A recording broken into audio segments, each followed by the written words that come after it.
Hello दोस्तों, नमस्कार।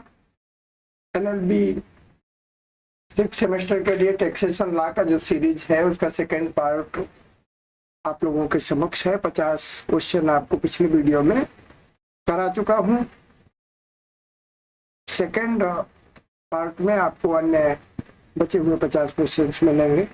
Question number 51 इस तरीके से है। धारण 3 भाग 15 ऊर्त प्रयोजनों को गरीबी, शिक्षा का एक अनुतोष एवं चिकित्सकीय अनुतोष और सामान्य सार्वजनिक उपयोगिता का कोई अन्य उद्देश्य को बढ़ावा देने के रूप में वर्णित करती है। ये कथन कैसा है? तो इसका जो आंसर होगा वो शुद्ध अभिकथन होगा। धारा 3 भाग 15 पूर्व प्रयोजनों को गरीबी, शिक्षा का एक अनुतोष एवं चिकित्सकीय अनुतोष और सामान्य सार्वजनिक उपयोगिता का कोई अन्य उद्देश्य को बढ़ावा देने के रूप में वर्णित करती है। यह कथन पूरी तरीके से है। नेक्स्ट नंबर 52 पूंजीगत प्राप्ति निम्नलिखित प्रकार की पूंजीगत परिसंपत्तियों का विक्रय से प्राप्त की गई धनराशि है। तो इसका नंबर डी सही होगा। उपरोक्त का कोई एक, क्योंकि भूमि, भवन या मशीनरी ये सब पूंजीगत परिसंपत्ति है और इनसे प्राप्त की गई विक्रय धनराशि पूंजीगत होती है। नेक्स्ट क्वेश्चन नंबर 53 यदि निर्धारित ने संपत्ति का निर्माण या अर्जन हेतु पूंजी उधार ली है तो ऐसी पूंजी पर ब्याज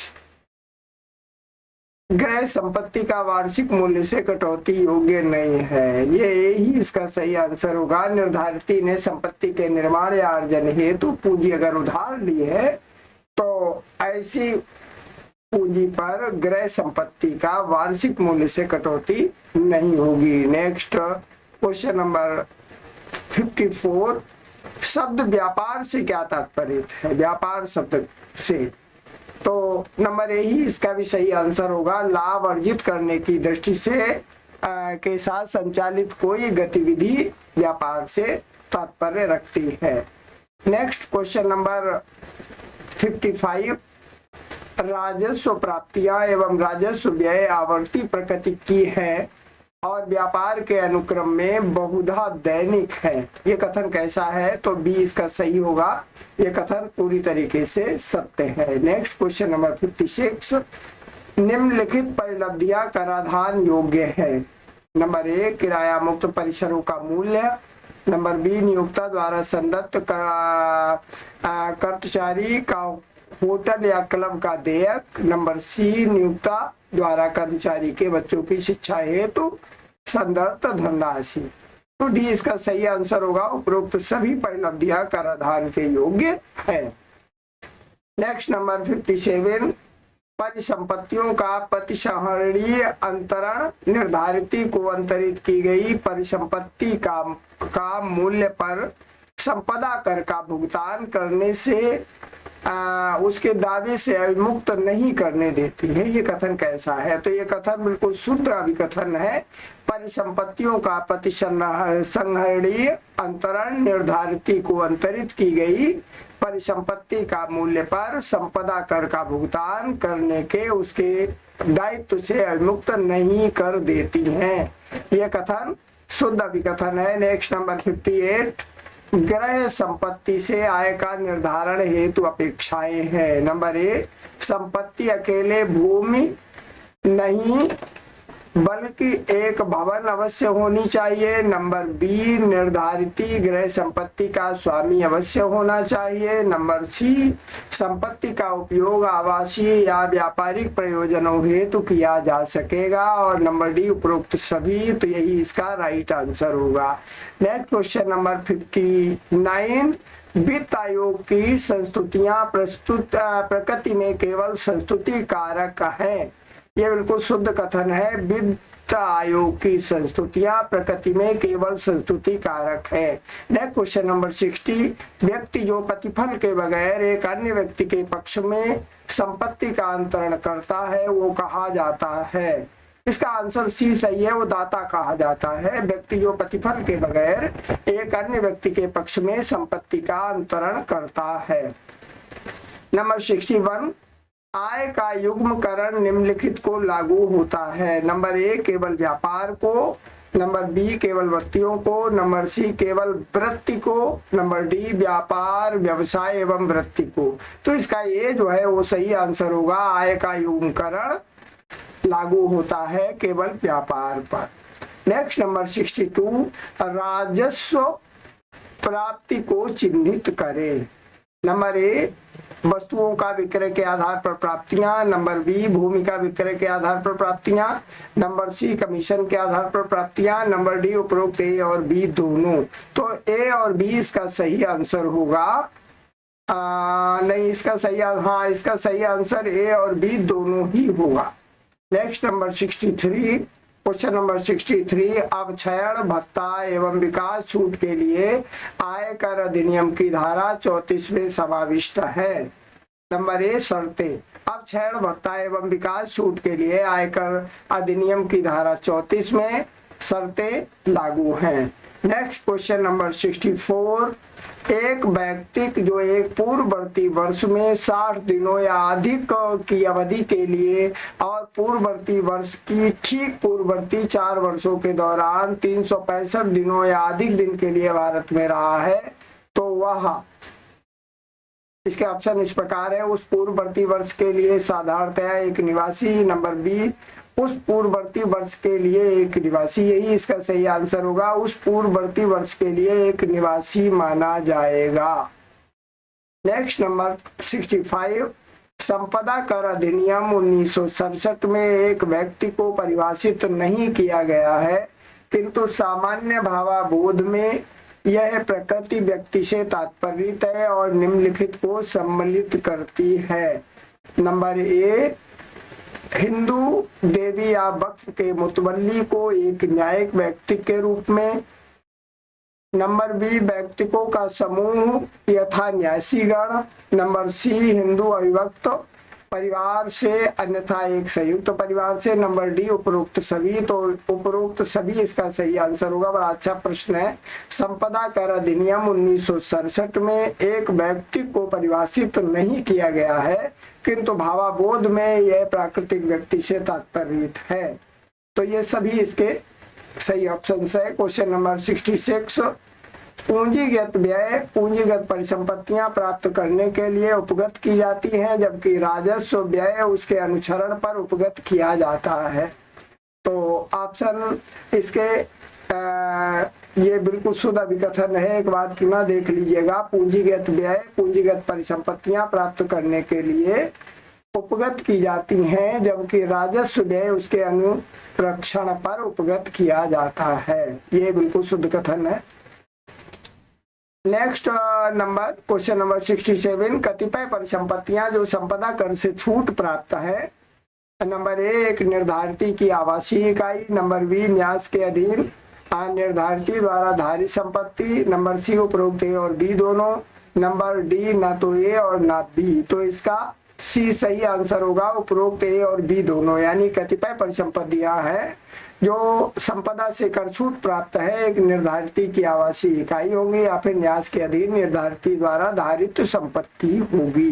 नेक्स्ट क्वेश्चन नंबर 68, सर्वोत्तम निर्णय निर्धारण से या द्वारा अपने सर्वोत्तम ज्ञान और सामर्थ्य में लिया गया निर्धारण तात्पर्य है। नंबर ए निर्धारित, नंबर बी आयकर अधिकारी, नंबर सी एक अल्पवयस्क, नंबर डी निर्धारित की ओर से कार्य करता हुआ व्यक्ति। तो इसका जो आंसर होगा वो नंबर बी सही होगा, आयकर अधिकारी। सर्वोत्तम निर्णय निर्धारण से या द्वारा अपने सर्वोत्तम ज्ञान और सामर्थ्य में लिया गया निर्धारण आयकर अधिकारी से तात्पर्य है। नंबर 69, आयकर अधिनियम की धारा 10 प्रावधान करती है कि कृषि आय नंबर ए निर्धारित की कुल आय में सम्मिलित की जानी है, नंबर बी निर्धारित की कुल आय में शामिल की जा सकेगी और नहीं भी, और नंबर सी निर्धारित की कुल आय में सम्मिलित नहीं की जानी है। यही इसका सही आंसर है। आयकर अधिनियम की धारा 10 ये प्रावधान करती है कि कृषि आय निर्धारित की कुल आय में सम्मिलित नहीं की जानी है। नंबर 70, क्वेश्चन नंबर 70, कृषि आय से तात्पर्य है। नंबर 1 कृषि प्रयोजनार्थ प्रयुक्त एक भूमि से व्युत्पन्न कोई किराया या राजस्व। नंबर बी कृषि द्वारा किसी कृषि भूमि से भी उत्पन्न कोई आय। नंबर सी एक कृषक के संपादन द्वारा कृषि भूमि से भी उत्पन्न कोई आय। और नंबर डी उपरोक्त सभी। तो इसका सही आंसर होगा उपरोक्त सभी। कृषि आय कृषि प्रयोजनार्थ प्रयुक्त एक भूमि से भी उत्पन्न कोई किराया या राजस्व भी माना जाएगा। नंबर बी कृषि द्वारा किसी कृषि भूमि से भी उत्पन्न कोई आय भी मानी जाएगी। और नंबर सी एक कृषक के संपादन द्वारा कृषि भूमि से भी उत्पन्न आय भी मानी जाएगी। नेक्स्ट 71 नंबर, राजस्व प्राप्ति कुल लाभ में सम्मिलित नहीं है जबकि पूंजीगत प्राप्ति कुल लाभ में जोड़ दी जाती है। ये कथन कैसा है? तो ये कथन पूरी तरीके से असत्य है। राजस्व प्राप्ति कुल लाभ में सम्मिलित नहीं है जबकि पूंजीगत प्राप्ति कुल लाभ में जोड़ दी जाती है। ये बिल्कुल असत्य कथन है। नेक्स्ट नंबर 72, आयकर अधिनियम की प्रथम अनुसूची प्रावधान करती है। नंबर ए किसी बीमा व्यापार का लाभ एवं हानि की संगणना नियमानुसार की जाएगी। नंबर बी लाभ एवं अर्जनों से कटौतियां नियमानुसार संभावित की जाएंगी। नंबर सी बीमा का कोई व्यापार का लाभ एवं अर्जन की संगणना नियमानुसार की जाएगी। नंबर डी किसी वृत्ति के लाभ एवं अर्जन की संगणना नियमानुसार की जाएगी। तो नंबर सी इसका बिल्कुल सही आंसर होगा। आयकर अधिनियम की प्रथम अनुसूची प्रावधान करती है किसी व्यक्ति के लाभ बीमा का कोई व्यापार का लाभ एवं अर्जन की संगणना नियमानुसार की जाएगी। सी इसका सही आंसर होगा। बीमा का कोई व्यापार का लाभ एवं अर्जन की संगणना नियमानुसार की जाएगी। नेक्स्ट क्वेश्चन नंबर 73 है, एक हिंदू अविभक्त परिवार को भारत का निवासी होना कहा जाता है यदि। नंबर बी इनके कार्यों का नियंत्रण एवं प्रबंधन पूर्णतः भारत में स्थित है। नंबर बी इसके कार्यों का नियंत्रण एवं प्रबंधन आंशिक रूप से भारत में स्थित है। नंबर सी इसके कार्यों का नियंत्रण एवं प्रबंधन पूर्णतः भारत से बाहर स्थित है। उपरोक्त नंबर डी उपरोक्त या तो ए या बी। ये बिल्कुल डी सही है। उपरोक्त या ए या बी इनके कार्यों का नियंत्रण या प्रबंधन भारत में स्थित होना चाहिए। या नंबर बी इनके कार्यों का नियंत्रण या प्रबंधन आंशिक रूप से भारत में स्थित होना चाहिए।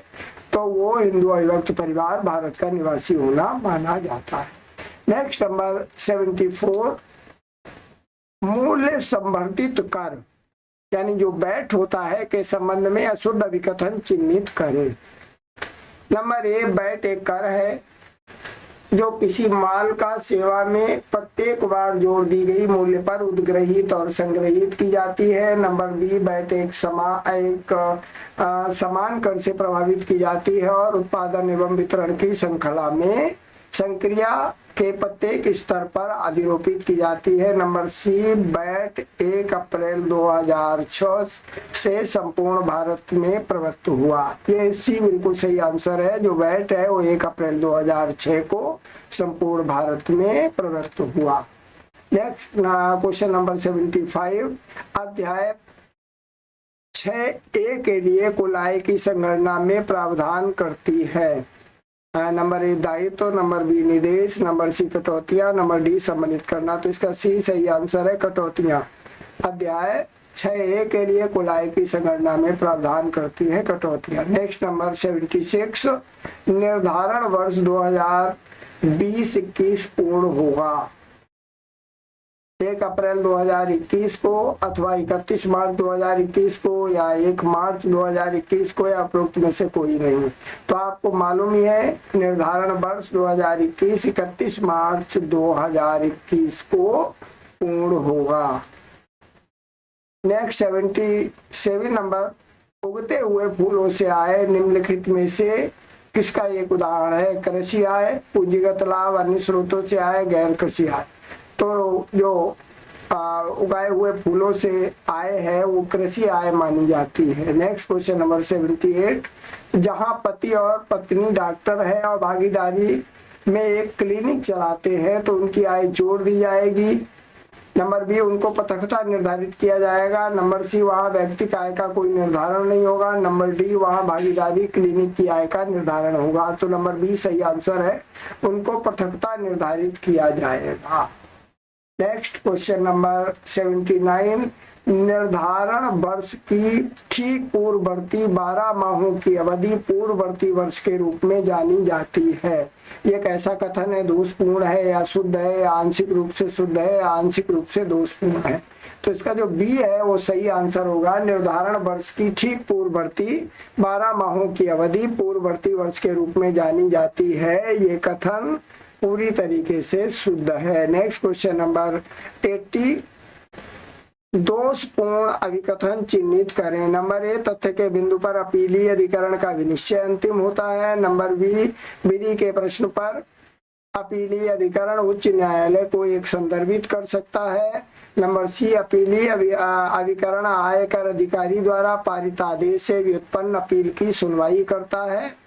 और नंबर डी, अपीलीय अधिकरण केंद्रीय सरकार द्वारा गठित किया जाता है। तो इसका सी सही आंसर होगा। ये दोषपूर्ण अभिकथन है। अपीलीय अधिकरण आयकर अधिकारी द्वारा पारित आदेश से व्युत्पन्न अपील की सुनवाई करता है। ये पूरी तरीके से दोषपूर्ण है। नेक्स्ट नंबर क्वेश्चन नंबर 81, शब्द वेतन निम्नलिखित को सम्मिलित नहीं करता है। नंबर ए, मजदूरी। नंबर दो, नंबर बी है नियोक्ता द्वारा प्रदत्त लाभों जो नगद में परिवर्तनीय है। नंबर सी, उपदान। नंबर डी, वार्षिकी या पेंशन। तो इसका जो बी है वो सही आंसर होगा। नियोक्ता द्वारा प्रदत्त लाभों जो नगद में परिवर्तनीय है, ये वेतन में सम्मिलित नहीं है। नेक्स्ट क्वेश्चन नंबर 82, वृत्ति से निम्नलिखित प्रकार की जीविका अर्जित करने के लिए शारीरिक कौशल के साथ संचालित कोई गतिविधि तात्पर्यित है। नंबर ए, अभिनेता। नंबर बी, नर्तक। नंबर सी, गायक। नंबर डी, उपरोक्त सभी। तो वृत्ति से जीविका अर्जित करने के लिए शारीरिक कौशल ये सभी लोग करते हैं, तो इसलिए ये डी इसका सही आंसर होगा। नेक्स्ट क्वेश्चन नंबर 83, आय जिस पर एक निर्धारित वर्ष में आयकर प्रभावित की जानी है और निर्धारित की कुल आय है। नंबर ए, निर्धारण वर्ष में। नंबर बी, पूर्ववर्ती वर्ष में। नंबर सी, या तो निर्धारण वर्ष में या पूर्ववर्ती वर्ष में। नंबर डी, ना तो निर्धारण वर्ष में ना ही पूर्ववर्ती वर्ष में। तो बी इसका सही आंसर होगा, पूर्ववर्ती वर्ष में। आय जिस पर एक निर्धारित वर्ष में आयकर प्रभावित की जानी है और निर्धारित की पूर्ववर्ती वर्ष की आय होगी। नेक्स्ट क्वेश्चन नंबर 84, गृह संपत्ति का वार्षिक मूल्य में से निम्नलिखित कटौतियां अनुज्ञात हैं। नंबर डी, उपरोक्त सभी, ये इसका सही आंसर होगा। मरम्मतें, वार्षिक प्रभार, बीमा प्रीमियम, ये सभी इसमें शामिल है। गृह संपत्ति का वार्षिक मूल्य निम्नलिखित कटौतियां, जो कटौतियां होती है उपरोक्त ये सभी पर जो है सभी से निर्धारित होती है। नेक्स्ट क्वेश्चन नंबर 85, कराधान प्रयोजनों हेतु पूंजीगत परिसंपत्तियां निम्नलिखित वर्गों में विभाजित की गई हैं। नंबर ए, अल्पावधि पूंजीगत परिसंपत्तियां। नंबर बी, दीर्घावधि पूंजीगत परिसंपत्तियां। नंबर सी, उपरोक्त ए और बी दोनों, या नंबर डी वहाँ कोई ऐसा वर्गीकरण नहीं है। तो इसका जो सही आंसर होगा वो सी नंबर सही होगा। उपरोक्त ए और बी दोनों कराधान प्रयोजनों हेतु पूंजीगत परिसंपत्तियां निम्नलिखित वर्गों में विभाजित हैं। इसमें अल्पावधि पूंजीगत परिसंपत्तियां या दीर्घावधि पूंजीगत परिसंपत्तियां दोनों ही होंगी। नेक्स्ट क्वेश्चन नंबर 87, निम्नलिखित भुगतानों का एक निर्धारित की कुल आय से कटौती किया जाना अनुज्ञात है। नंबर ए, जीवन बीमा प्रीमियम। नंबर बी, भविष्य निधि योगदान। नंबर डी, कतिपय नवीन अंशों में निवेश। नंबर डी, उपरोक्त सभी। तो ये इसका सही आंसर होगा, उपरोक्त सभी। भुगतानों का निर्धारित कुल आय की कटौती से किया जाना अनुज्ञात है, इन सब से होगा। नेक्स्ट क्वेश्चन नंबर 88, राजस्व, व्यय और पूंजीगत व्यय की आवर्ती प्रकृति की है। तो इसका जो ए होगा शुद्ध अभिकथन, बी अशुद्ध अभिकथन क्योंकि राजस्व व्यय अनावर्ती प्रकृति की है। नंबर सी, अशुद्ध अभिकथन क्योंकि पूंजीगत व्यय अनावर्ती प्रकृति की है। तो सी ही इसका सही आंसर होगा। राजस्व व्यय और पूंजीगत व्यय की आवर्ती प्रकृति है, यह अशुद्ध कथन है क्योंकि पूंजीगत व्यय अनावर्ती प्रकृति की है। नेक्स्ट क्वेश्चन नंबर 89, कोई दान की विषय वस्तु हो सकेगी। नंबर ए, विद्यमान चल संपत्ति। नंबर बी, विद्यमान कोई अचल संपत्ति। नंबर सी, चल या अचल संपत्ति जो विद्यमान है। नंबर डी, अमूर्त संपत्तियां। तो इसका जो सी है वो सही आंसर होगा, चल या अचल संपत्तियां जो विद्यमान है दान की वस्तु हो सकेंगी। नेक्स्ट क्वेश्चन नंबर 90, अपीलीय अधिकरण निम्नलिखित द्वारा पारित किए गए आदेशों से व्युत्पन्न अपीलों की सुनवाई करने के लिए गठित की गई है। नंबर ए अपीलीय सहायक कमिश्नर, नंबर बी कमिश्नर या अपीले, नंबर सी आयकर अधिकारी, नंबर ए और बी दोनों। तो अपीलीय अधिकरण जो आदेश पारित होते हैं व्युत्पन्न अपीलों की सुनवाई करने के लिए गठित की जाती हैं अपीलीय सहायक कमिश्नर या कमिश्नर अपीलों के माध्यम से। नेक्स्ट क्वेश्चन नंबर 91, निम्नलिखित आय व्यापार या वृत्ति के लाभों एवं अर्जन शीर्ष से अधीन प्रभार नहीं है। नंबर ए वेतन एवं मजदूरी, नंबर बी विनिर्दिष्ट स्रोत से व्यापार एवं वृत्ति द्वारा व्युत्पन्न आय, नंबर सी व्यापार या वृत्ति से व्युत्पन्न किसी लाभ का मूल्य, नंबर डी किसी व्यापार या वृत्ति के लाभ एवं अर्जन। तो ए इसका सही आंसर होगा वेतन एवं मजदूरी। आय व्यापार या वृत्ति से लाभों एवं अर्जन शीर्ष के अधीन प्रभार नहीं है। नेक्स्ट क्वेश्चन नंबर 92, निम्नलिखित प्रकार की आयकर की विषय वस्तु है। नंबर ए अवैधानिक साधनों से व्युत्पन्न आय, नंबर बी वस्तुओं में आय, नंबर सी उद्भूत किंतु प्राप्त आय नहीं, नंबर डी उपरोक्त का प्रत्येक। तो यही इसका डी सही आंसर होगा। निम्नलिखित में आयकर की विषय वस्तु है तो ये प्रत्येक से संदर्भित है। अवैधानिक साधनों से व्युत्पन्न आय, वस्तुओं से आय उद्भूत किंतु प्राप्त नहीं आय। नेक्स्ट क्वेश्चन नंबर 93, एक व्यक्ति जो पूर्ववर्ती वर्ष के दौरान कम से कम 182 दिनों के लिए भारत में रहा है वो क्या कहा जाता है। नंबर ए पूर्ववर्ती वर्ष के लिए निवासी, नंबर बी साधारणतया उस पूर्ववर्ती वर्ष के लिए निवासी, नंबर सी उस पूर्ववर्ती वर्ष के लिए साधारणतः निवासी नहीं, नंबर डी उस पूर्ववर्ती वर्ष के लिए अनिवासी। तो ये इसका सही आंसर होगा पूर्ववर्ती वर्ष के लिए निवासी माना जाएगा। नेक्स्ट क्वेश्चन नंबर 94, संपदा कर अधिकारी सर्वोत्तम निर्णय निर्धारण करने के लिए सक्षम है यदि निर्धारित असफल रहता है। तो इसके ऑप्शन इस प्रकार है, उस प्रभाव के एक नोटिस के प्रत्युत्तर में विवरणी दाखिल करने में, नंबर बी नोटिस द्वारा अपेक्षित व्यक्तिगत रूप से उपस्थित होने या साक्ष्य प्रस्तुत करने में, नंबर सी लेखे का अभिलेख प्रस्तुत करने में, डी उपरोक्त प्रत्येक की दशा में। तो डी ही इसका सही आंसर होगा, उपरोक्त में प्रत्येक की दशा में। Next number 95, law of taxation के सिद्धांत की कानूनी प्राधिकार के बिना कोई कर नहीं लगाया जाएगा या एकत्र किया जाएगा किसके अंतर्गत आता है। नंबर ए संविधान का अनुच्छेद 256, ये बिल्कुल सही आंसर है। संविधान का अनुच्छेद 256 इसके अंतर्गत लॉ ऑफ टैक्सेशन का सिद्धांत लागू होता है, जिसके अंतर्गत कानूनी प्राधिकार के बिना कोई कर नहीं लगाया जाएगा या एकत्र किया जाएगा।